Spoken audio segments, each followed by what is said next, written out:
have a love-hate relationship with Ibanez guitars. I realize that probably needs context. The first guitar young Taylor ever got his evil little hands on was an Ibanez. This was an older 80s model with a Washburn Wonder Bar bridge. I've stated multiple times publicly that this was a Kaler, and I just want to apologize for that confusion. It's a Washburn Wonder Bar. Anyways, I love that thing. It played so good, and when I had to give that guitar back because it wasn't mine, I was like 9, I tried to buy another one. But being the latchkey kid in a single parent household, my budget was limited. So I got this instead. Years later, I was able to acquire another Ibanez with the same tremolo through a trade, and I was stoked. But this one didn't feel exactly the same in my hands. That's weird. And of course, my third guitar was an Ibanez. Hang on, this one feels weird too. What's going on here? But the fourth time is the charm, right? No, it's not, it's the fucking worst one! Hopefully you get the point of my joke. I've been a big fan of Ibanez guitars, and specifically their budget guitars, since I first picked up what would end up being a lifelong obsession and addiction, if you ask my psychiatrist. While I've tried a lot of cool guitars from Ibanez, the one thing that has really bothered me about them over the time is that the neck profiles vary so wildly on all of them. And that fourth one, you know, from the joke in the intro, basically a 2x4. Editor Taylor chiming in here. While I was looking for pictures of this guitar, I came across the spec listing on the Ibanez Wikipedia, and it says this was a Wizard 2 neck, which would be the same neck profile that was on the V-Blade I just checked out. However, it's also listed as a 3-piece. The one that I had was a 1-piece. If you look at this old equipboard page, it says it's a Wizard 3, and allegedly the Wizard 3 was changed to what is now the Wizard 3. It's more C-shaped. I just wanted to chime in on this because I don't know how much of this information can actually be trusted. I know that the one that I had was so thick that I ended up hand sanding it. Okay, now I'm really confused because you go further down the equipboard page and it listed as a Wizard 2. From my memory, this neck was absolutely thick and really uncomfortable. And I know there can be some acceptable variation in neck profiles, but when I had that S-Series guitar, I actually never played it because I hated the neck so much until I hand sanded it down. This whole joke was just supposed to be a setup to the video. Now I feel like I'm deep diving down a rabbit hole that is a topic for a whole other video. So we're just gonna get back to what I was saying. So I'm sure you can see this subject is really near and dear to me. So while perusing the interwebs for used guitars at 3 a.m., I came across a scratch indent on Sweetwater's website for what I thought was a guitar I had already reviewed. But what's this? This has a tremolo. That's way more metal. And by the way, I feel the need to disclose this. No one's sponsoring this video. I bought this guitar. I think I forgot to even use my own affiliate link. So I wanted to check it out for myself and for all of you to see if it's a good value, because when I was 15 and buying all those baseball bat guitars, there was no internet. The internet was Steve. And your mom would buy whatever Steve said was a good deal. So we're gonna check this guitar out. We're gonna do the deep measurements, the guitar's play minutia, if you will, and then we're gonna make some loud noises with it, and then we'll know together if Ibanez is finally gonna stick to a single neck profile. It's really funny you would put a box inside a much bigger box, and then this one's just like loose in here. But whatever, what do I know? Oh my God. Oh. So, one of my more popular videos in the past couple years was about an Ibanez guitar that was, it's like the cheapest, most metal Ibanez guitar I could find. I'll show you what makes that guitar metal, because it's also what makes this guitar metal. This is a little bit of an upgrade from that. Like you can see here, it's got a Floyd Rose. That guitar had a hardtail bridge, if I remember correctly. But yeah, basically I got this as a scratch indent from Sweetwater, and I think it was like $350 or something like that. But they retail for like $450 or something. You know, you see we have a reverse blacked out headstock, blacked out inlays. Oh, look at that bad boy. So yeah, this took a beating right here. You can see it. That is some major damage. And then, you know, I got a ding down here. So I got this for a good deal because it's a scratch indent. You can see the damage, you know, right here on it. But look at this thing, dude. This thing is metal as right? Did I do a good job, Mom? This one's cool. This is gonna be a good video. What's up, guys? I have the Ibanez Geo. I'm just gonna put the thing on the screen right here. You know, Ibanez and their names. Dude, this thing is sick. Now, I reviewed a guitar like this a while back on the channel.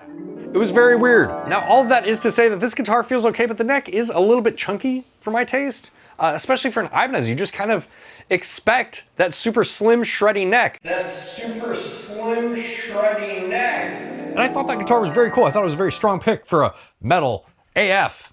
It means as guitar. I would say that this one is actually significantly better. Now, there is a price difference. I don't know this off the top of my head. I'll put it on screen right now. There is a price difference between these two guitars. However, with this model, you get a Ibanez Floyd Rose style bridge. You know, look at that.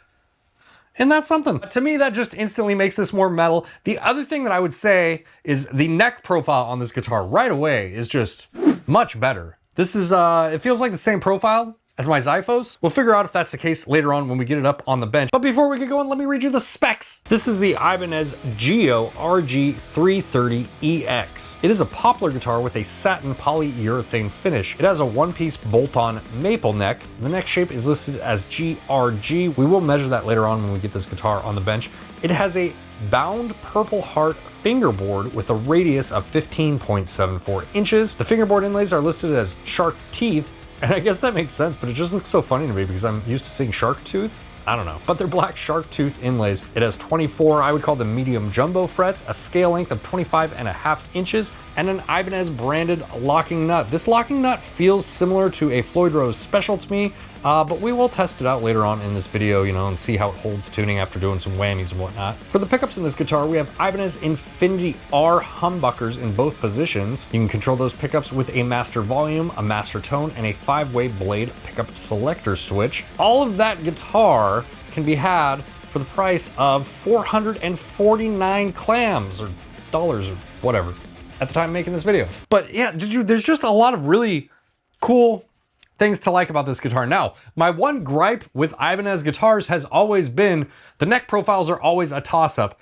And I don't know if I'm just being tinfoil hat conspiracy theorist on this, but my feeling has always been that what Ibanez does is they put their neck profiles on their cheap guitars as a way to differentiate their more expensive guitars and drive customers towards the more expensive guitars, which doesn't make a lot of sense to me. I think that you want to put the best neck profiles you have on your inexpensive guitars. I feel like you get a customer for life if you just have that badass Ibanez, like the Wizard 2, neck profile. If you saw on my last video, coincidentally doing 2 videos in a row on Ibanez guitars.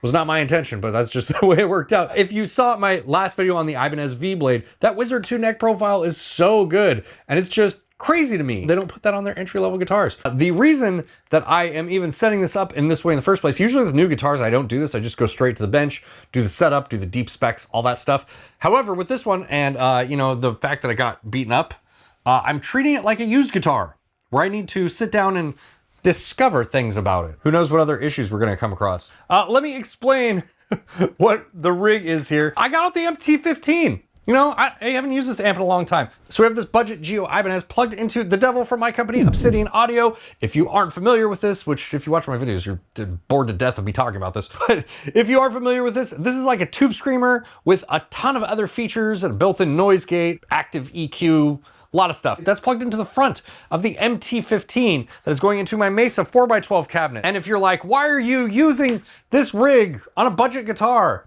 This is the one I want to use. However, I hear you. I know you want to hear things through commensurate things, comparable things. I know you want to hear budget stuff through budget things. So, you know, I will plug this into a free plugin later on in the video after we get it all set up and everything. And that way you can hear it through the cheapest thing, you know, free thing.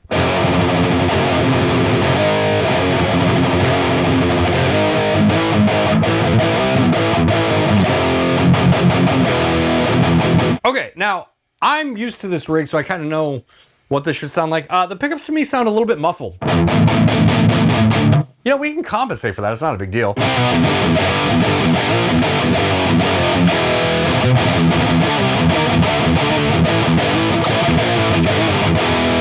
Oh, I had the tone knob all the way down. See, this is why you don't have tone knobs, man. I'm dumb.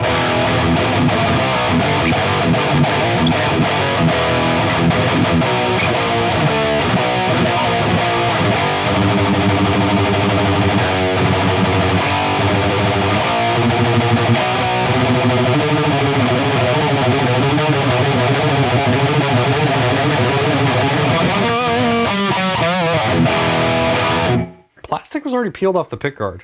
This says it was a scratch and dent sale, but it's like, why would you pull the plastic off the pickguard if it was just messed up in transit? Seems fishy to me.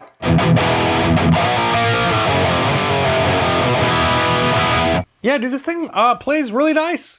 It feels really good in the hands. Okay, there's nothing wrong with this guitar aside from like this, obviously. Everything aside from that feels really good. I feel like I have a pretty good handle on this thing. Let's just get it up on the bench and do our thing with it. Yeah.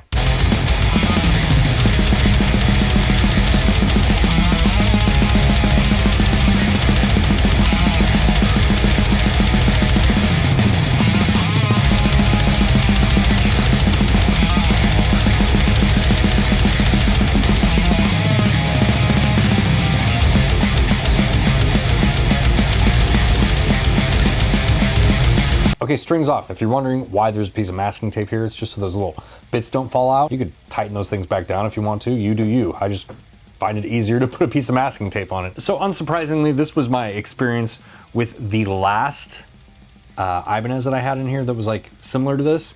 The fretboard is like super, super dry. I mean, get a load of that, right? It is very dark though. You know, I don't know what kind of wood. I haven't read the specs yet, so you probably know.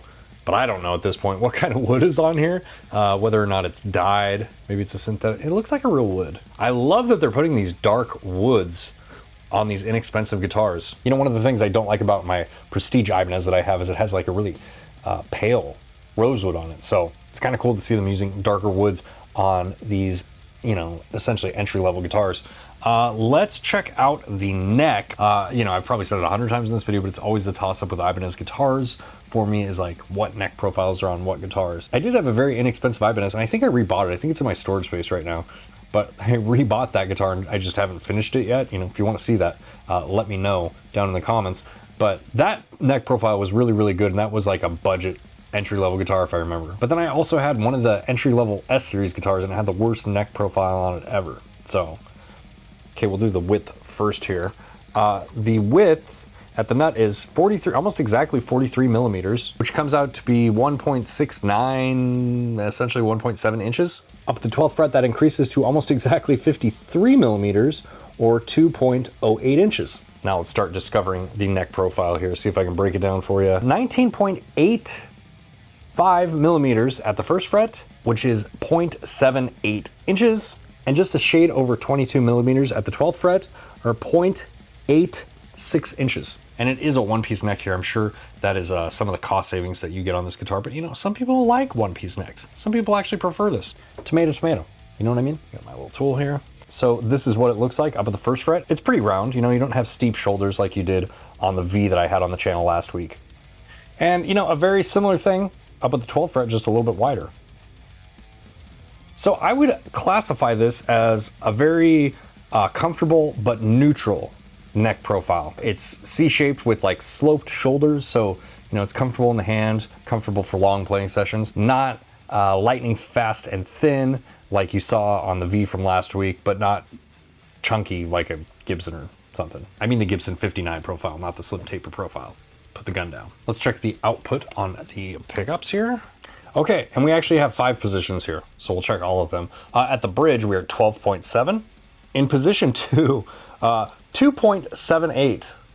It's be really interesting to hear that in the clean pickup demo. Middle is 5.49. Position 4, 4.83. The neck pickup, 9.45-ish. Things probably moving around a little bit. 4.4. There you have it. I think mostly the things that need to be done with this guitar pretty much put some time into the fretboard here, because the fretboard is super dry and it's just a little bit dirty. Sometimes these inexpensive guitars, they're like mass produced, you know what I mean? And they don't really get cleaned up from the production process, so you end up with like a lot of dust and stuff on them. You know, it's not a big deal, it's just worth cleaning, worth taking a little bit of extra time cleaning. I'm gonna put it into C standard with a pack of Stringjoy strings. Here are the gauges that I'm using for C standard, and that's it. I do have to go through the box and see if the whammy bar is in there, because I don't think that it came with a whammy bar. The one for my Xiphos doesn't fit in it, so, you know, we'll see. But yeah, it should be pretty straightforward. Hopefully I don't chime in with any bad news, okay?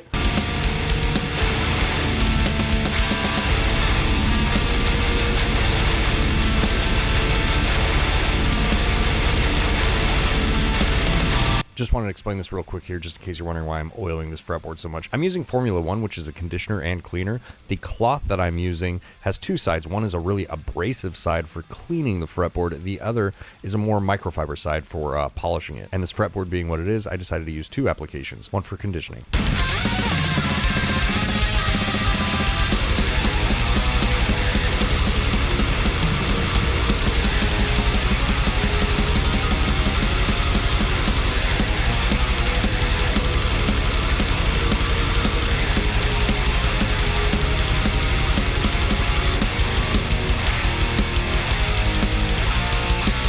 Going to need some major adjustments to the action here. If you look at the Floyd Rose 2, we're actually putting significantly more tension on this, which is weird because normally when I have a guitar that's set up in 9s and I use these strings for C standard, it doesn't affect the setup that much. Also, if you're wondering why I left the ends of the strings on here, or the tone antennas, as I like to call them, it's because I have a feeling I'm gonna have to intonate this guitar a lot, and it's just easier, just in case I have to back off that string a little bit. You know, if you cut it up really close there, you don't give yourself much room to loosen the string to actually adjust. We'll get there.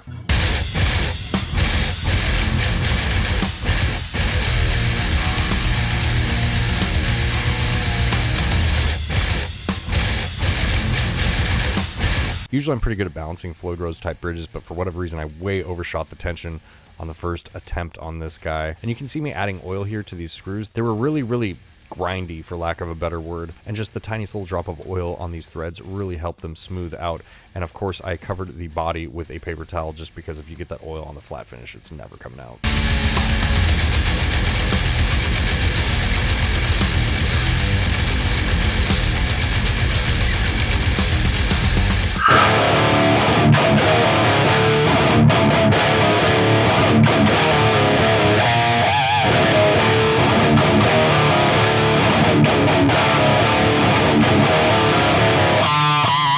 Notice anything before, you know, I didn't notice anything with the setup before, but you know, after getting it up and actually like looking at everything and now really setting it up, it's playing so much better.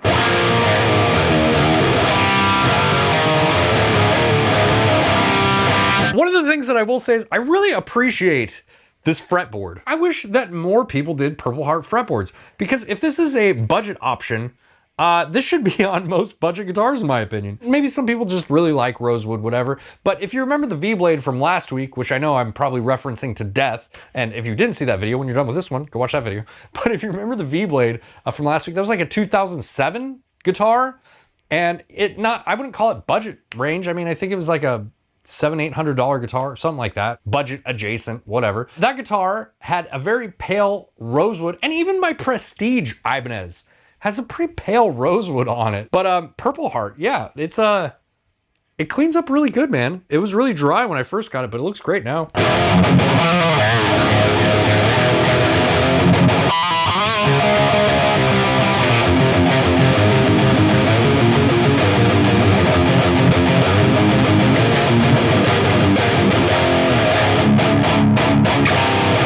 Yeah, this guitar is really impressing me, especially I got this one for cheaper, obviously, because of the road rash, but I don't want to get into it too much now. We'll save that until later on in the video, but let's go to a clean channel so you can hear the pickups, correlate that with the measurements that you saw earlier, right? This is the bridge.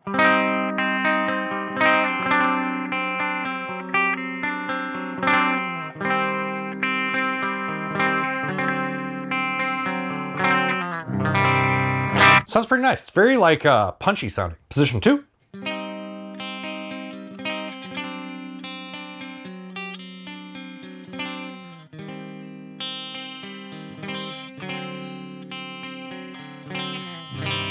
If you remember, that's the position that read the lowest when we were out there. It's very single coily, but you know, surprisingly not noisy though. Yeah, sounds good. Position 3.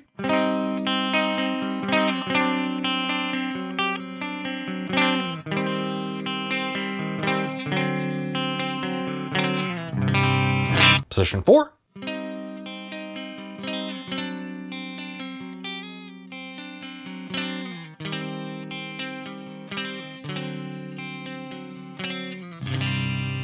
And the neck.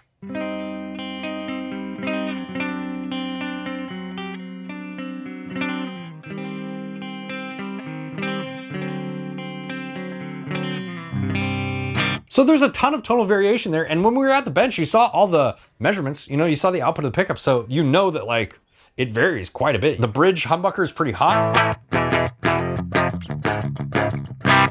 And then, you know, just position 2 even.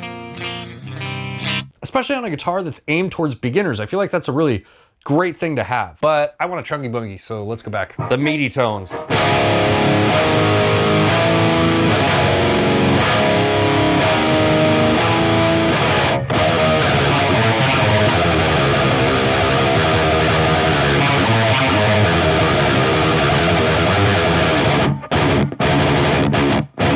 And I really wouldn't mind playing this guitar, you know, live, like taking it to band practice or whatever. And I think the thing that's funny about that is, you know, there's like a stigma that comes along with GOs or Squires or whatever for that matter. And, you know, they've kind of done you the service of blacking everything out. So, you know, it's not announcing it to the world that it's a GO. I might have touched on this earlier, I can't remember. But I think that branding like that is just like, why? Just, you already have Ibanez Prestige for like the high end. There's like the Japan models. Like, why? Just make guitars. Like, why do you have to brand beginner guitars like a beginner thing? If guitar manufacturers didn't do that and they allowed people to come in and bond with their brand more, they'd get more customer loyalty, you know what I mean? And it's the same thing for like the neck profiles and everything too. It's like, just put good neck profiles on your beginner guitar. Like, we don't have to do this thing, you know? Maybe Ibanez just likes changing up their neck profiles all the time. I don't know. The other Ibanez that I played, I can't remember. I'm gonna have to go back and look. Neck profile on that other Ibanez was a little bit chunky. Now, all that is to say that this guitar feels okay, but the neck is a little bit chunky for my taste. Especially for like, it was not nearly as comfortable as this. This feels really similar to my Iron Label Xiphos, you know? It feels like a pretty thin neck and it's pretty C-shaped. It is a little bit rough up here towards the headstock and then down here towards the neck joint. It's pretty smooth in the middle, but you know, you could always just take like some, you know, 1000 grit sandpaper, really smooth that out, really put in the tongue oil and make it all nice and smooth for your hands. You know, you could do that. It is a little bit noticeable when you get up and down here though, you know, it's just like a little bit rougher.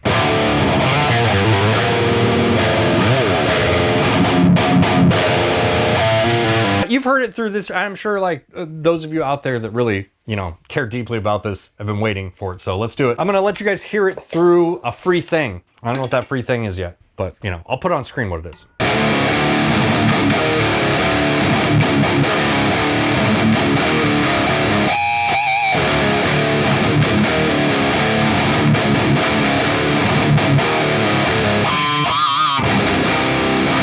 Okay, now we're plugged into a free plugin. Is this doing it for you? Is this like scratching the itch?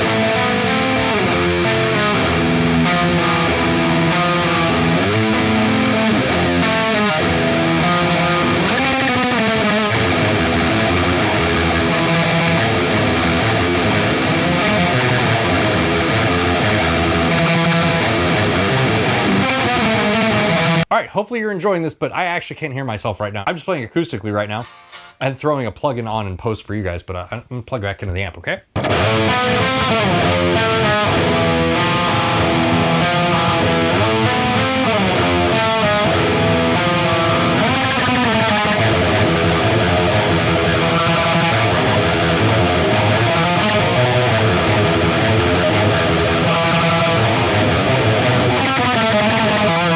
I have a lot of opinions on this thing. I think this is a really, really great guitar for the price. I would consider this a budget entry-level guitar. Now, before you get mad at me, I know we all have different ideas of like what a cheap or budget range guitar is, what a beginner range guitar is, and this might not qualify for yours, but I'm just giving you sort of the framework, the way I think about it. Up to $600 is probably your entry-level budget range guitars, like in the market today, at least. That wasn't the case maybe 5 years ago even, but it's definitely the case right now. 600 to maybe like 1,000 is your more mid-range guitars.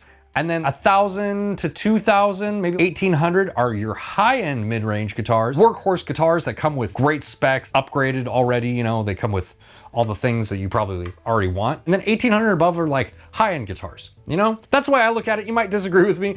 You could tell me like your philosophy down in the comments below, but that being considered, I would consider this an entry-level guitar. And I think for an entry-level guitar, it rules, dude. I mean, look at the vibe on this thing, man. It is such a vibe. And the fact that it has a Floyd Rose, oh, we didn't even test the Floyd Rose. Let's test the Floyd Rose real quick. What? I pulled this arm off my 1000 series Floyd Rose, by the way.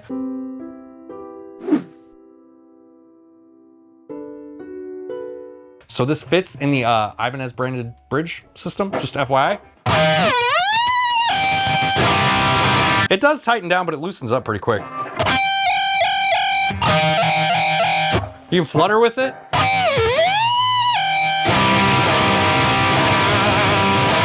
I think it holds tuning really well. I think this is actually a little bit better than a Floyd Rose Special. Maybe it is somewhere in between a Special and a 1000 series, but it's definitely not in line with a 1000 series or a Goto or something like that, you know? And again, all those things considered, like this guitar rules, dude. It's got all the stuff I would want as a beginner. The pickups sound really good. They're really versatile for what they are. You know, maybe needs a little bit of love, maybe needs a little bit of work. I'm not sure exactly what the answer is here, but maybe just like some really, really fine sandpaper just to make it extra buttery smooth, and then some oil on the back of it, that might be the move. I don't know. But it is a little bit rough to the touch down here and then up on the headstock, like I said earlier. All those things considered, man, 450 ducats and you got a badass looking guitar. And you know, they've done you the favor of blacking out the logo, including the Geo. So it's like, you know, if that's a stigma for you, you don't have that problem. Just like the last one that I played, I think that, you know, it's a great buy.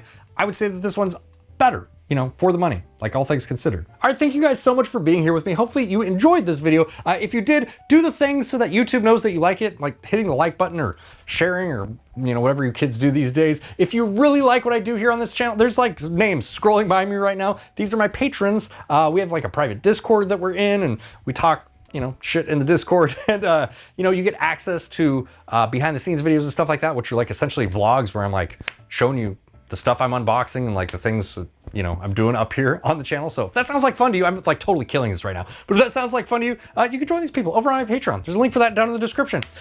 It's been real, guys. I'll see you in the next one. Bye.